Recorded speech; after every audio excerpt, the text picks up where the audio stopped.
Welcome, friends. Few topics have generated more questions than whether or not man evolved from the ape-monkey family. This morning's presentation on whether man is a risen ape or a fallen angel will shed light on this topic.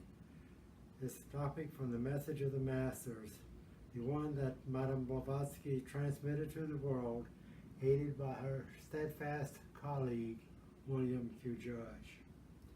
This will be the last presentation at our lodge until September 3, when the sevenfold nature of man will be presented. Next Sunday, here at the Washington, D.C. area ULT, we will read and discuss selections from letters by Mr. Judge. The following Sunday, August 13, we will read and discuss selected occult tales. We will be closed for vacation on the Sundays of August 27 and August 20. All work of this lodge is aimed at passing on, in their purity, teachings of the ancient message from the Masters of Wisdom that HPV named Theosophy. It is left to each of us in our own way to assimilate this powerful and common sense message, thus making it a living power in our lives. We all have a role in ushering in the golden age, or postponing it, with our every thought and action. Please help with your attendance on Sundays at 11 a.m. or whatever you can do to keep alive and thriving these uplifting teachings that are necessary for the future of humanity. We continue to be guided by the declaration that Robert Crosby used in 1909 to launch ULT. Good morning. Thereby returning the teachings to the lines laid down by the great founders. To this end, we work independently and with each other to achieve a true realization of the self, a profounder conviction of universal brotherhood. We hold that the unassailable basis for union among theosophists, wherever and however situated, is similarity of aim, purpose, and teaching. We have neither constitution, bylaws, nor officers. The sole bond between its associates is the furtherance of unity. We regard as theosophists all who are engaged in the true service of humanity without distinction of race, creed, sex, condition, or organization. And we welcome to our association all those who are in accord with the declared purposes of our declaration and who desire to fit themselves by study and otherwise to be better able to help and teach others. The true Theosophist belongs to no cult or sect, yet belongs to each and all. Today's reading is from the Voice of the Silence. Now bend thy head and listen well, O Bodhisattva. Compassion speaks and saith, can there be bliss when all that lives must suffer? Shalt thou be saved and hear the whole world cry. Now thou hast heard that which was said. Thou shalt attain the seventh step and cross the gate of final knowledge, but only to wed woe. If thou wouldst be Tathagata, follow upon thy predecessor's steps, remain unselfish till the end. Thou art enlightened, choose thy way. Behold the mellow light that floods the eastern sky. In signs of praise both heaven and earth unite. And from the fourfold manifested powers a chart of love ariseth, both from the flaming fire and flowing water. from sweet-smelling earth and rushing wind. Hark, from the deep, unfathomable vortex of that golden light in which the victor bathes, all nature's wordless voice in thousand tones arises to proclaim, joy unto ye, O men of my Alba, a pilgrim hath returned back from the other shore. A new Orhan is born. Peace to all beings. And now for today's talk.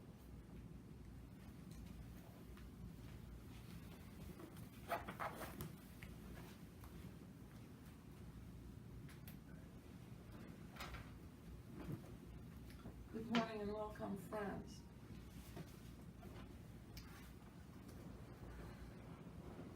This topic of whether we come from apes has been going on for centuries, and if you turn TV on, sometimes on PBS there are programs still showing that there is a pithecoid ancestor where the ape and man come from.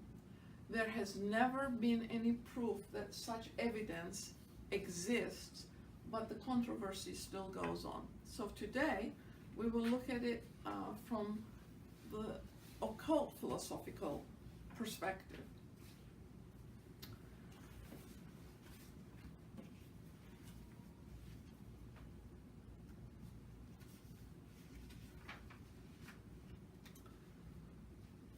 The questions asked are these: how are human characteristics in the ape to be explained? Were they independently evolved, or did this extinct ape stand nearer than do the chimpanzee and gorilla to the stock from which man sprang?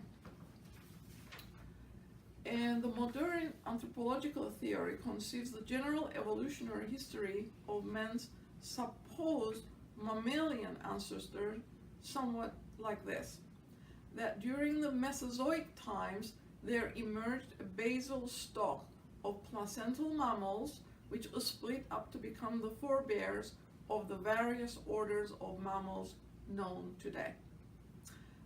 One group split off from the main stem, which was the basal primate stock, characterized by certain evolutionary tendencies, and within the primate group further differentiations took place among the ancestors. Now, to make sense of it, there is a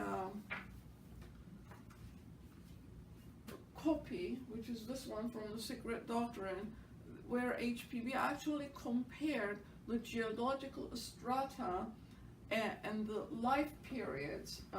Theosophy is not concerned about geological strata, but it gives an indication as to the ages. And Mesozoic is the secondary, and the Cenozoic is the tertiary. Now, our scientific world do not go beyond the Eocene and Miocene periods, but when you go to the Secret Doctrine, you have to remember that the early races were ethereal. So the first, second, and 1/2 of the third are ethereal civilizations, if you can call it that, or ethereal men, not civilization, but men. However, there is no proof that it existed because there is no bones or skulls left by these early races. So science then, as soon as it comes to these midpoints, gets lost. But the Secret Doctrine tells us, here's the primeval astral man, second astral race, third semi-astral, then third race men, then fourth, then fifth. Now, in the third race, humanity went through tremendous change. From sweat-born, because we were astral, we became semi-astral, and then became physical. In the Secret Doctrine, there are very detailed passages about this sequential events, where we pass through sweat-borne, egg-borne, and then moved into placental promulgation of our race. And here, in the middle of the third and the fourth races, we separated into sexes. Male and female first, then men and women later. So our characteristics then changed tremendously in the third race. And this is the contention here. Now, in the third race, when we separated into the sexes, men and women were mindless. We have to remember that the mind was lighted up by kumaras during the midpoint of that evolutionary process. Before that, we did not have mind. So the third race had relationships with mammals of that period. And in this one, I'm going backwards, in this one it shows there are 7 primeval physical, astral, and bisexual root types of the mammalian kingdom. Now this is the animal one, and these were contemporaries of the early Lemurian races, the unknown roots of science. So here it is, Anoplotheri and Paleotheri, and that is the separation of the root according to occultism. Now, during that period, this relationship of men with the female animals, because the root was not far enough, was very fertile, and it produced progeny. And this is where that occurred in the third race, the mindless man and its association with the animal kingdom produced ape-like animals. But nature obviously took care of it, because at the end of that epoch, they were all destroyed. However, if you follow this line here, lower physical mammals, lower apes, comes from this third race men. Semi-astral at first, then physical. And on this side, the astral mammals and their prototypes exist in the astral life. If you remember that at the beginning of each Manvantara, or the active period, what happens is that the logoic light imprints on the Akashic light what is going to happen in that Manvantara. In other words, if these prototypes did not exist in the astral light, nothing could come forward into the physical world, and you have to keep that in mind. So, let's see where we go next. According to the scientific world, the mammals go to the Miocene period here, which is the tertiary period, the Miocene period. But according to the secret doctrine, we are told that the third race, which is here, goes all the way into the secondary period. Excuse me.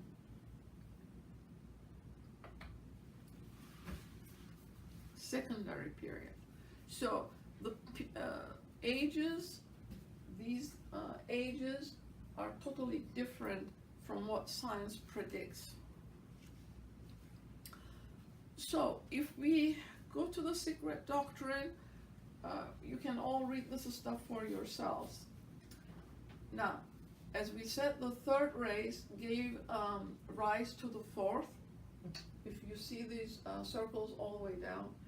But the Atlantean race redid what nature removed with full responsibility, because our minds were lighted and they took female mammals as partners and repeated the same offense with full responsibility this time. So we are told in the secret doctrine that our heaviest karma occurred during the fourth Atlantean race. Who are we? We come from them. We come from the fourth race. We're the fifth, but we come from them. Okay, so if we go to the secret doctrine, these are all collated from different pages. 262, this is secret doctrine 2. 262, 689, 195, 683. Let us see what the facts are. We are told the ape is indeed a transformation of a species most directly connected with that of the human family, a hybrid engrafted on their own stock before the final perfection of the latter, or man. Okay, remember we are still in evolution in the third. We're going through different stages. We do it, and then in the fourth we repeat it again. So it is us that engrafted these animals onto our own stock. The bestiality of the primeval mindless races resulted in the production of huge men-like monsters, the offspring of human and animal parents. As time rolled on and the still semi-astral forms consolidated into the physical, the descendants of these creatures were modified by external conditions until the breed, dwindling in size, culminated in the lower apes of the Miocene period. With these, the later Atlanteans renewed the scene of the mindless, this time with full responsibility. The resultants of their crime were the species of apes now known as anthropoid.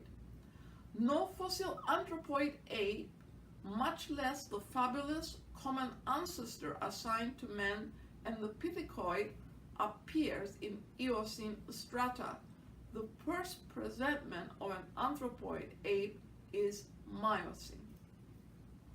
A portion of the fourth race humanity begot young ones from females of another, only semi-human because of the third race relationship.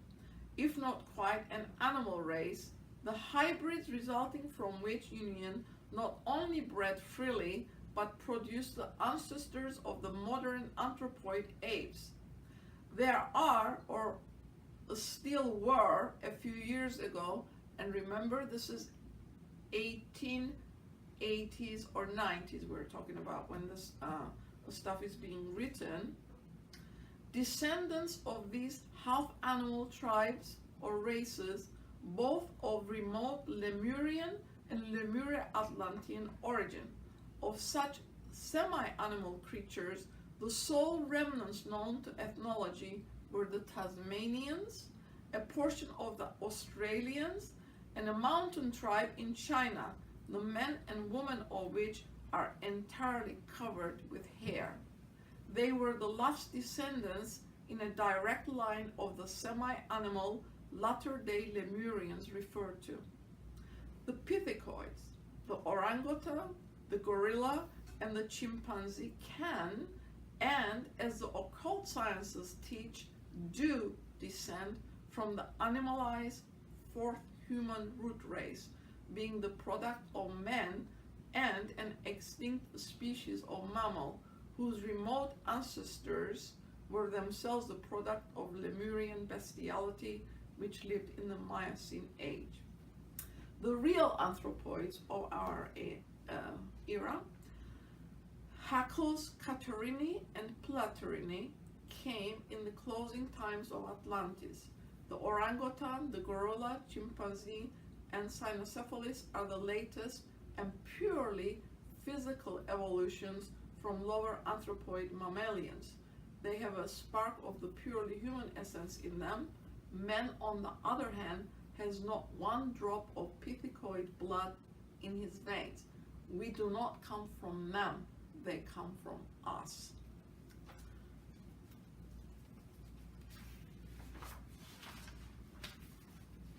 And the secret doctrine.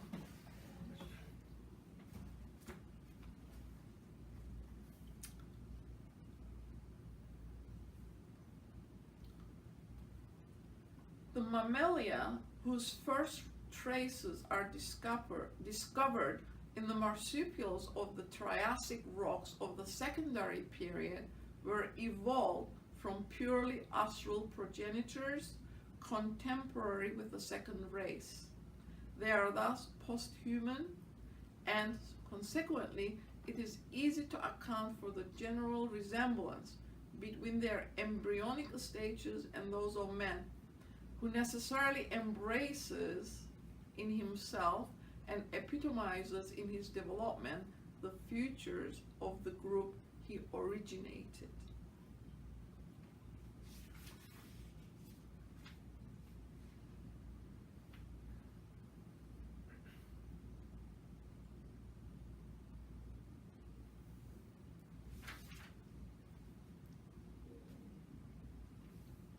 On page 688,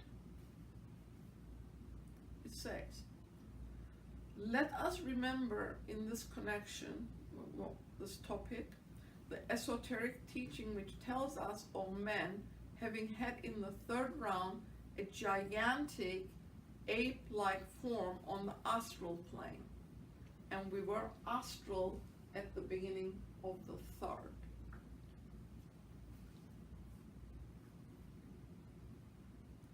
And similarly, at the close of the third race of this round.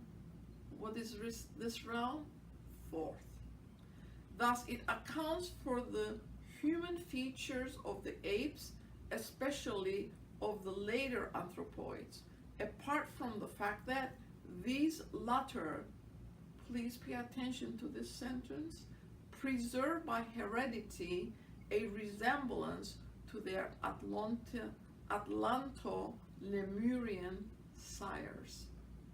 So, somewhere in here also we are told that we have to consider the ape-like appearance as a type. In other words, we looked that way during the Atlantean age to some degree.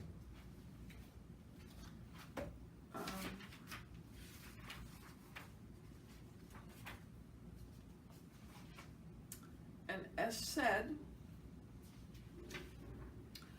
the life periods on Earth start from the primeval astral, and then we're astral in the second and partly in the third.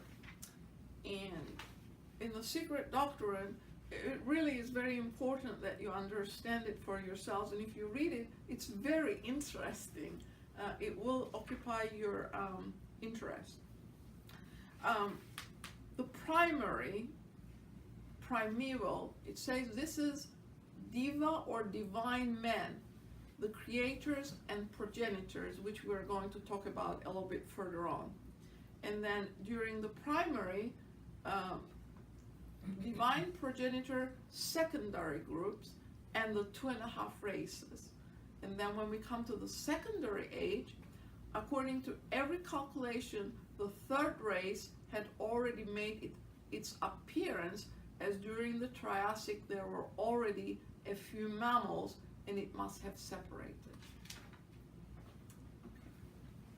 So the tertiary, Eocene, Miocene, and Pliocene. And the third race has now almost utterly disappeared, carried away by the fearful geological cataclysms of the secondary age, leaving behind it but a few hybrid races. The fourth, born millions of years before the said cataclysm took place, perishes during the Miocene period. And here it says,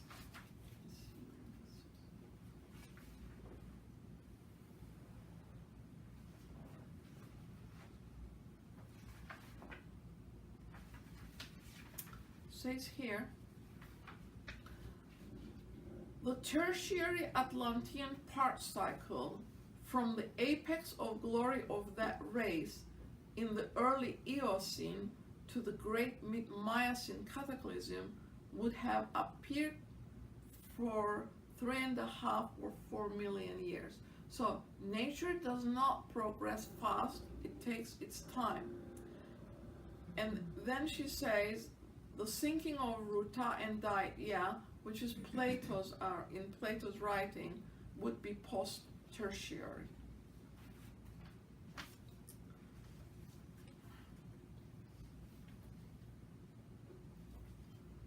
Now we'll read a little bit more if we have time to show that definitely the apes come from us. We do not come from that. We don't have any animal blood in our veins. If we go to the Secret Doctrine, the stanzas, the history of our cosmic evolution is traced all the way in the stanza. But it is a abstract, sort of algebraical formula of evolution with skeletal details given. So the 7 stanzas given represent the 7 terms of this abstract formula. Number 4, stanza 4 shows the differentiation of the germ of the universe into the septenary hierarchy of conscious divine powers, who are the active manifestations of one supreme energy. They are the framers, shapers, and ultimately the creators of all the manifested universe, in the only sense in which the name creator is intelligible. They inform and guide it. They're the intelligent beings who adjust and control evolution, embodying in themselves those manifestations of the one law, which we know as the laws of nature. Generically, in the Secret Doctrine, they're called Dhyan Chohans, and they are the collective hosts of the spiritual beings, the angelic hosts of Christianity, who are the vehicle for the manifestation of the divine or universal thought and will. They are the intelligent forces that give to and enact in nature her laws, while themselves acting according to laws imposed upon them in a similar manner by still higher powers. So a Dhyan Chohan then has to become one, just as man has to become a divine man. It cannot just appear on the scene as a full-blown angel. Gods, created as such, would evince no personal merit in being gods. Being is an endless cycle within the absolute eternity, wherein move numberless inner cycles, finite and conditioned. According to occultism, there are 7 Dhyanis and Dhyani Buddhas, but externally there is only 5. They are all Anupadaka. This word is parentless. In the Gita, Krishna tells us that they were born from the mind. They are parentless, not physical.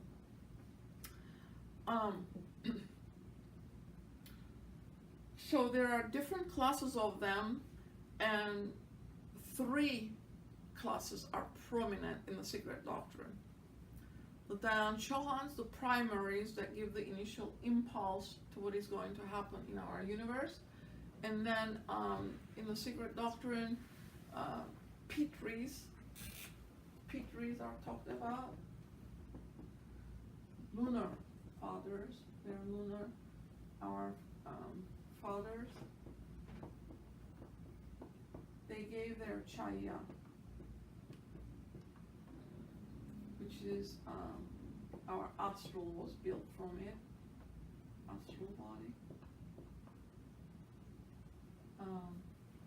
And Paracelsus tells us in his writings that man and stars have affinity. It gives you a kind of reference as to what that astral body is. Perhaps the stardust.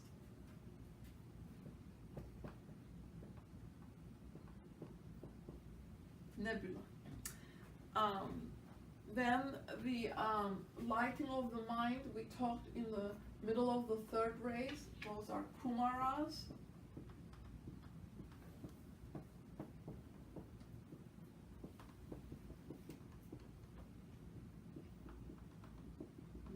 mind-born sons of Brahma, born sons of Brahma. And HPB tells us in the Secret Doctrine that some of these Kumaras have retained their Kumara condition all through the different Manvantaras that we have gone through, or ages I should say, not Manvantara, but the ages within the Manvantara. They have kept their Kumara conditioning. So they're also our fathers because they gave us the mind principle.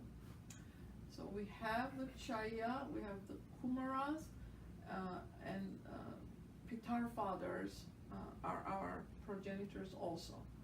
What else are our progenitors? The Dayan Chohans?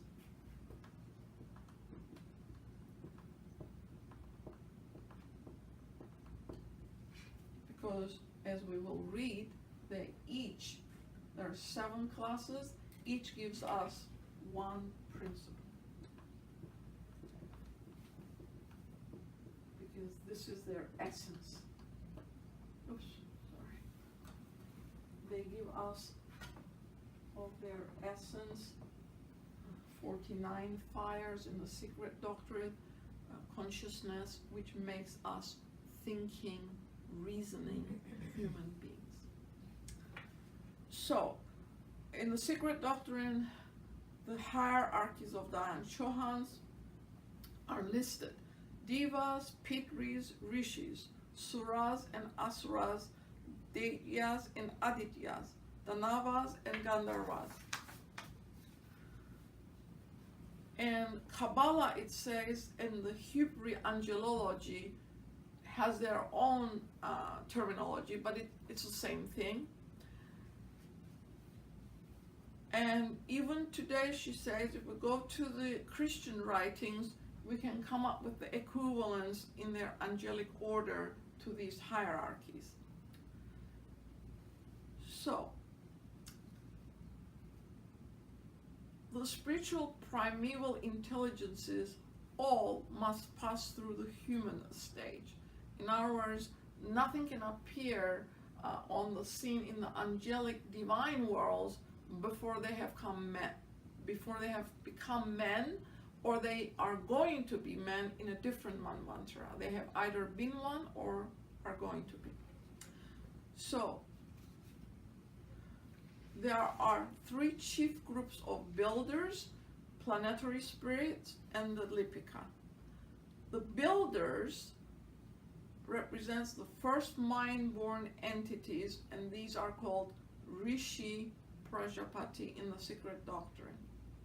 So the spirits refer to them, ascend and descend. These are the hosts, celestial beings. But as we went through the immersion into the substance, that connection became cut off in a sense. Men has to make an effort at this stage of development to know who or what he is, because that primal information or divine instructors that gave this philosophy to the third race later on made sure that that breakage occurred. The mysteries of heaven and earth, tells us the Secret Doctrine, revealed to the third race by their celestial teachers in the days of their purity, became a great focus of light, the race from which became necessarily weakened as they were diffused and shed upon an uncongenial, because too material soil, because we immerse ourselves into matter. And it says, with the masses, they degenerated into sorcery, taking later on the shape of exoteric religions. Only a handful of primitive men with the spark of this divine wisdom remained the elect custodians of the mysteries revealed to mankind by their divine teachers. And in the historical era, up to 4th century AD, the mysteries were enacted in the mystery schools until Christian hands choked it. And I believe Hypatia was the last one who was murdered. So the rishis are the creators. They are the Prajapati, the Lord of Being. They're divine, cosmical, and sublunary. And this bit is relevant to us. The 7 great rishis, or Dayan Chohanic host, the 4 preceding manus, which give rise to humanity, partaking of my nature, were born from my mind.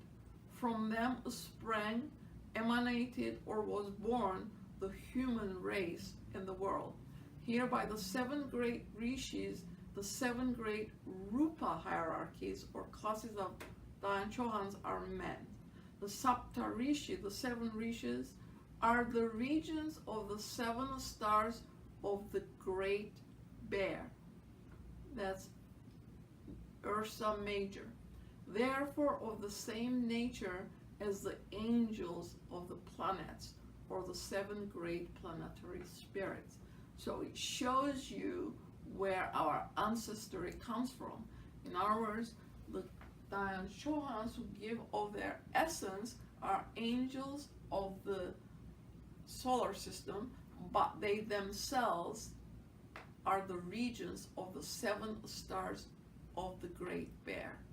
So our history is written in the heavens. We are not sinful little human beings.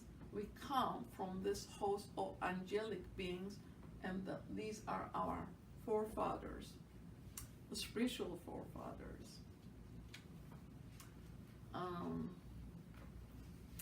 And the highest group in the secret doctrine is composed of the divine flames. These are also called lions of life.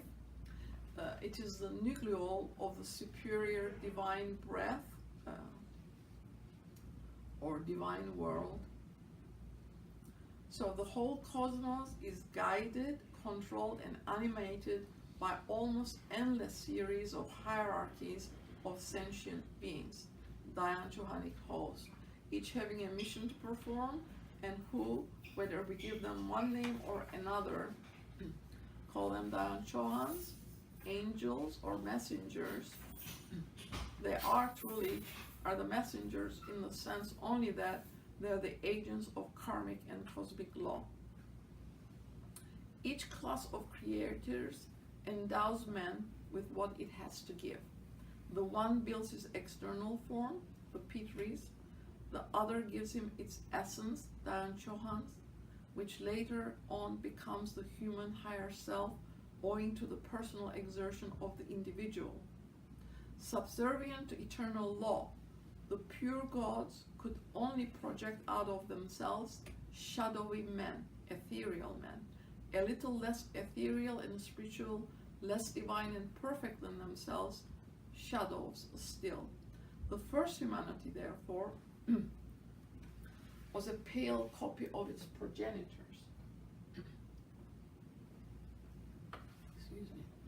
Too material, even in its ethereality, to be a hierarchy of gods, too spiritual and pure to be men, endowed as it is with every negative perfection. The evolution of a spirit into matter could never have been achieved, nor would it have received its first impulse, had not the bright spirits sacrificed their own respective super ethereal essences to animate the men of clay, by endowing each of his inner principles with a portion, or rather a reflection of that essence. Secret doctrine points out the self-evident fact that mankind collectively and individually is, with all manifested nature, the vehicle A of the breath of one universal principle in its primal differentiation, and B of the countless breaths proceeding from that one breath in its secondary and further differentiations, as nature with its many mankinds proceeds downwards towards the planes that are ever increasing in materiality. And we have reached the epitome of that materiality, and as the secret doctrine tells us, we have now the fifth root race of who we are is circling again towards its spirituality, going towards whole. I will stop here and answer some questions if you have any. Please make your questions precise and understandable. Yeah. Two questions. At the beginning, you said first it was male and female, and then it was man and woman. Can you further explain that? The other is, in Theosophy, we hear a lot about the septenary, 7 principles. Can you tie that to the dualistic nature as well? Is there any tie? Because, male, female, positive, negative, that's also a part of creation. And how does that tie to the 7 planes, if there's a tie?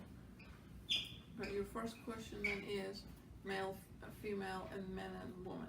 Okay, here we show the separation of the sexes. Okay, from ethereal, it has to come into physicality, right? So HPB says in The Secret Doctrine, I was just reading this last night. I'm not sure I marked it. It's exactly your question here.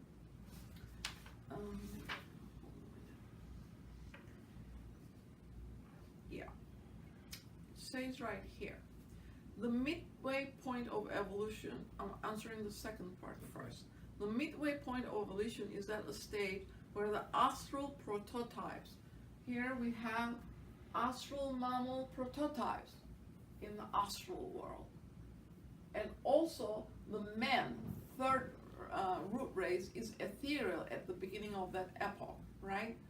Only in the middle it became semi-physical, and towards the end of it, it became physical.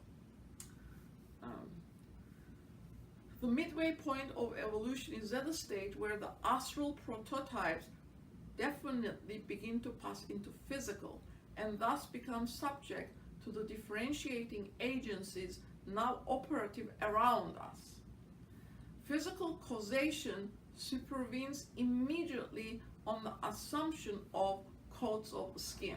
Okay, remember, we're ethereal at the beginning, so that ethereal is on the outside. We are now going to build coats of the skin. You're talking about 7 principles, correct?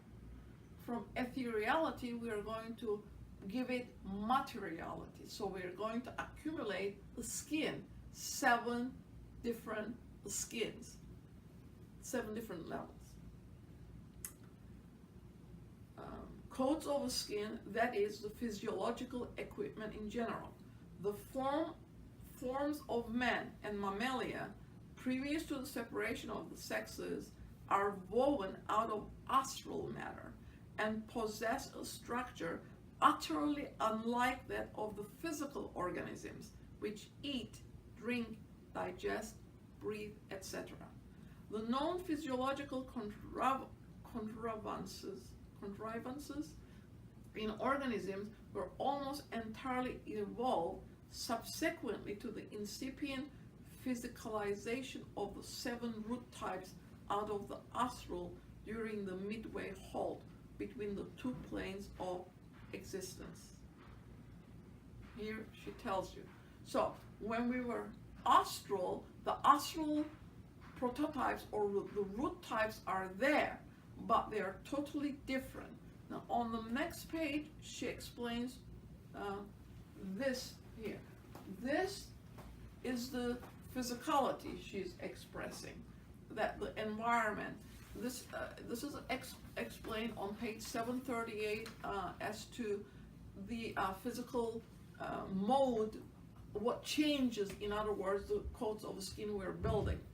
Variation transmitted by heredity, natural selection, sexual selection, physiological selection, isolation, because some tribes or parts of humanity gets isolated from one part to the other, or maybe there is a sea in between. Correlation of growth, adaptation to environment. Intelligent as opposed to mechanical causation. But at the root of this, the dianjohanic impulse constituting inherent and necessary law of development, it lies behind all of these minor agencies. We said that at the beginning of the Manvantara, it's the light, logoic light, impresses these prototypes into the Akashic light. Akashic light is the highest of the astral. Astral is the lowest, Akashic is the highest. What is in between, she does not give it. You have to fill it in. So, having said that, she explains in the Secret Doctrine the process. Here she says, number 2, which is this one, represents the domain of the purely astral prototypes previous to their descent into gross matter. Astral matter, it must be noted, is fourth estate matter, having like our gross matter its own protyle. Protyle, scientific world calls ilus, the mud, a protyle. There are several protiles in nature corresponding to the various planes of matter. 2 sub-physical elemental kingdoms. What are they? Elementals, right? They don't have any permanent existence, but they're points of energy corresponding to the various planes of matter. The 2 sub-physical elemental kingdoms, the plane of mind, which is manas, as also buddhi, which is 6th estate. So mind is the 5th estate, buddhi is the 6th estate, right?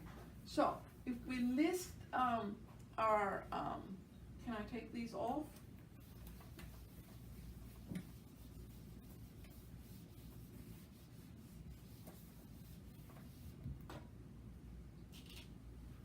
The spirit. Where is this? 7. Buddhi. 6. What is buddhi? Spiritual perception, wisdom. Manas, mind. 5th. Right? 5th. So, the mind is omniscient on that plane.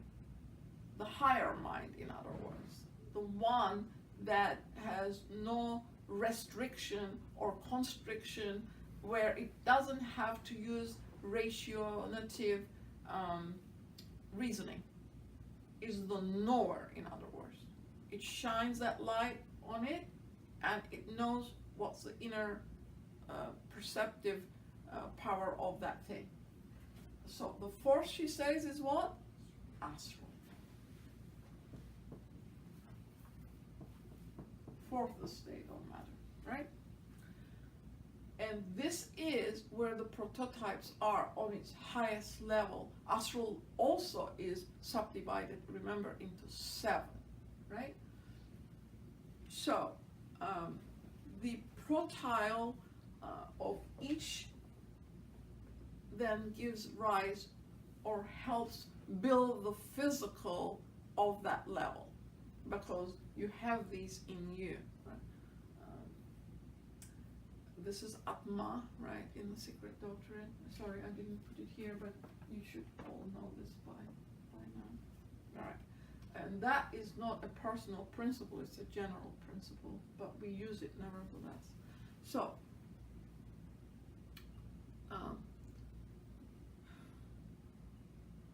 are each and all evolved from one of the 6 protiles which constitute the basis of our object universe, the physical aspect of it.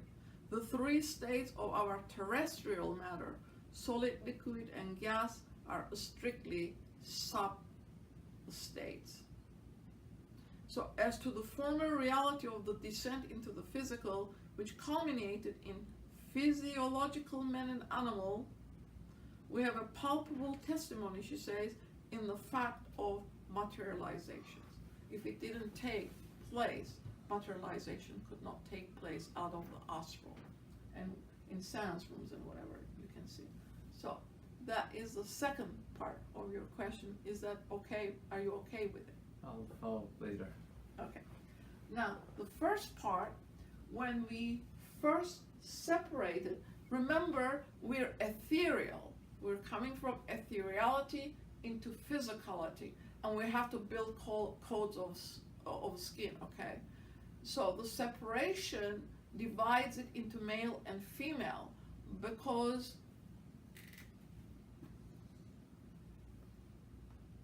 here it is. You asked for male, female, because the qualities of one and the other are not the same.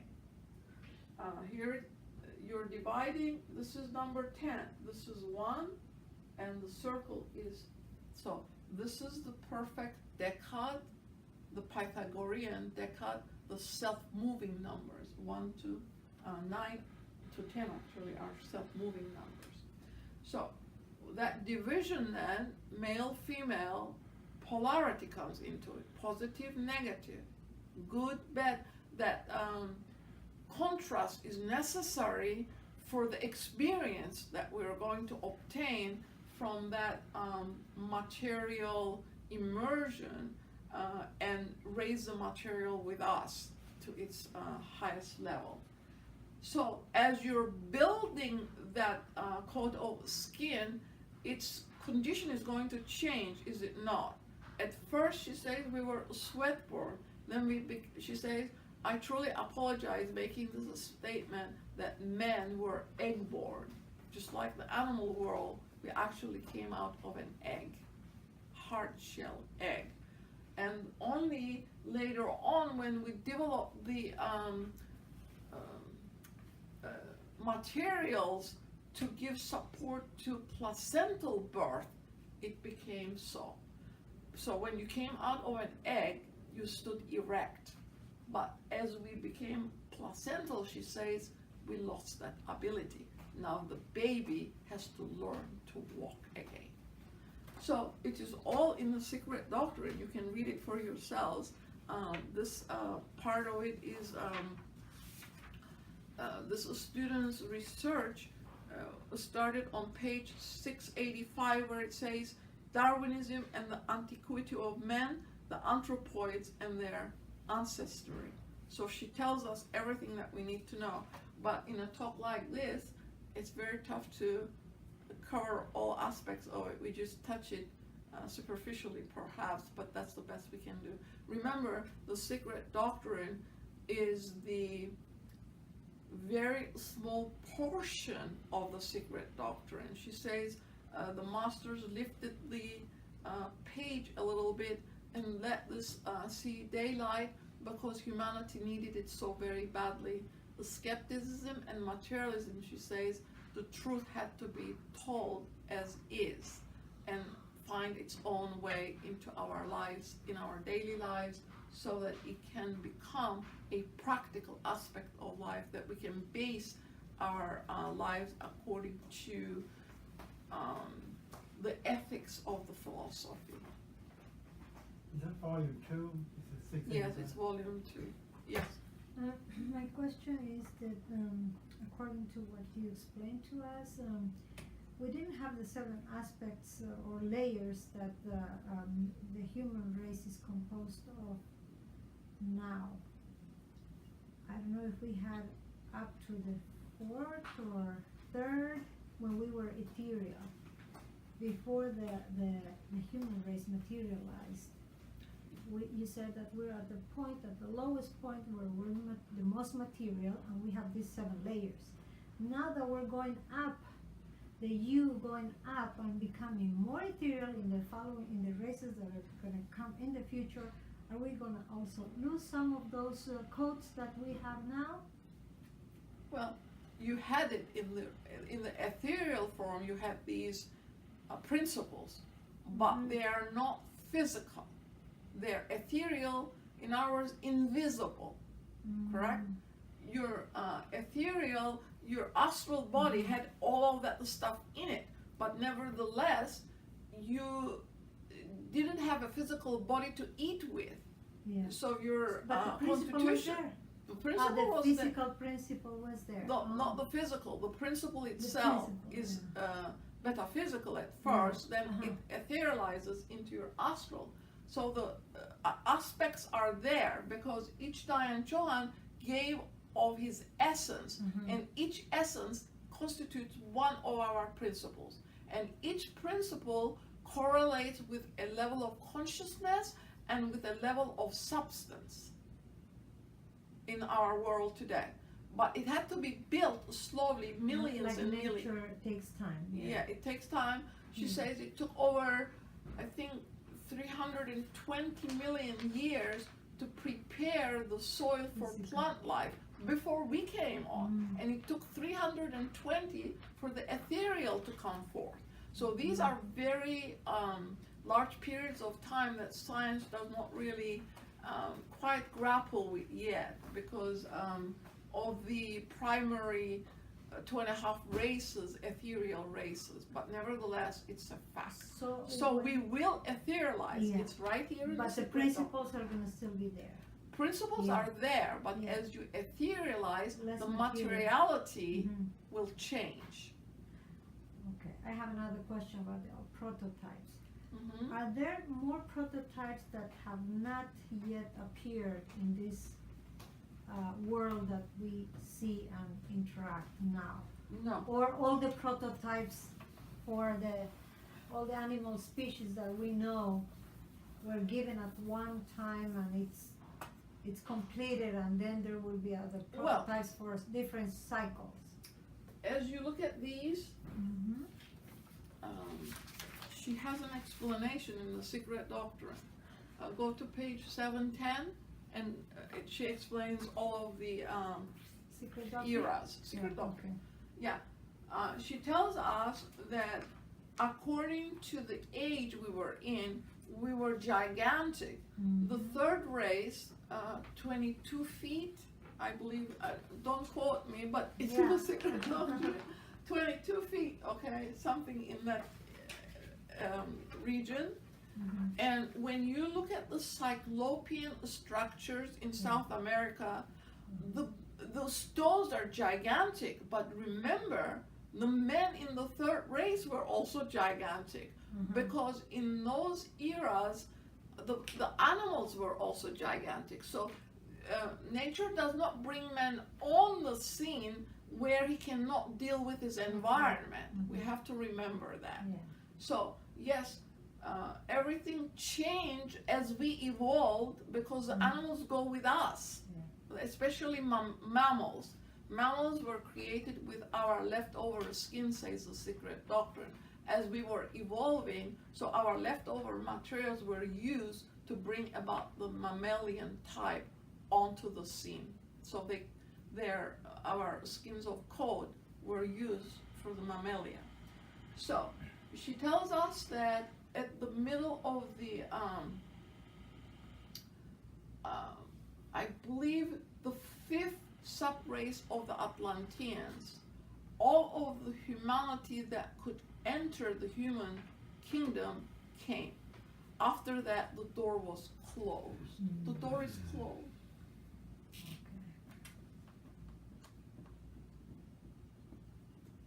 Because she says there is not enough time for the evolutionary process to make of animal man into human man and then raise him to divine man. It takes obviously billions of years for these durations that we go through, millions and millions and millions of years. We just said the Eocene highest level of achievement for the Atlanteans to its sinking in the mid-Miocene was 4 million years. And we as a 5th race have been on the scene for 1 million and over years. So these durations are not short periods, they're large. Yes, and you can read in the Secret Doctrine, she says we are definitely going to be etherealized as we move onward, but this process is not an automatic process. After the midpoint, self-induced, self-devised effort is necessary. Coming down, centrifugal energy moves everything forward towards its highest expression. But going up, it's centripetal energy, and we have to do the work. Can I have one last question, if there's another one? Yes, please, go ahead. What's the karma if the secret doctrine or philosophy? Sorry, say it again. What's the karma for that breeding between angel and the human or the animal kingdom? Yes. In the third race, it only had physical consequences. But with the fourth race, because we were still spiritual and the third eye was still open, we have moral responsibility. And in the secret doctrine, HPB says those apes who have a spark of us in them are going to move into it's the exception to the rule that in the fifth round they're moving into the human kingdom instead of waiting till the next manvantara for the abuse that we cause them and the pain they have suffered in waiting in those bodies. They will move into the human kingdom. And we as Atlanteans have that moral obligation to them. We are not here to abuse the animal kingdom, we're here to protect them.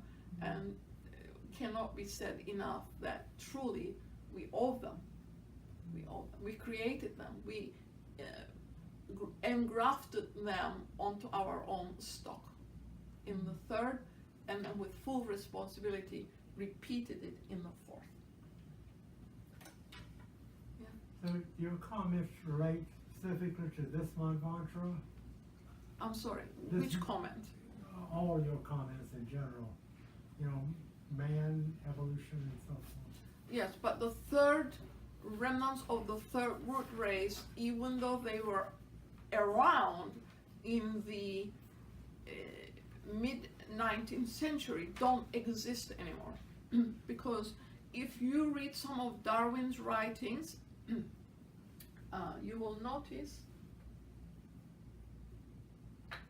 that he observed this phenomena when he was in the exploration stage in his life, that some of those races that are mentioned here, when they, like if Europeans went there and they tried to intermingle with the females of those areas, a sterility resulted. Darwin wrote this and he could never figure out why. A sterility.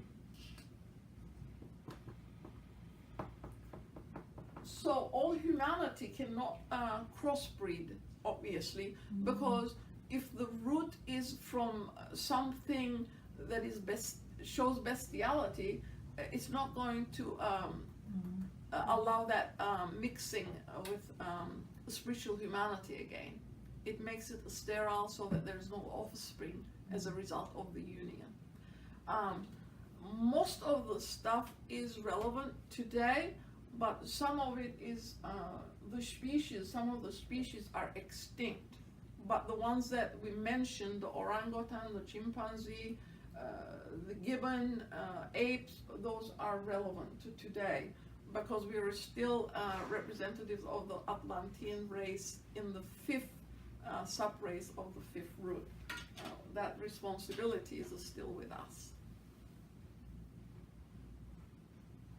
And thank you very much. Thank you. Next week we'll do the roundtable on Mr. Judge's writings.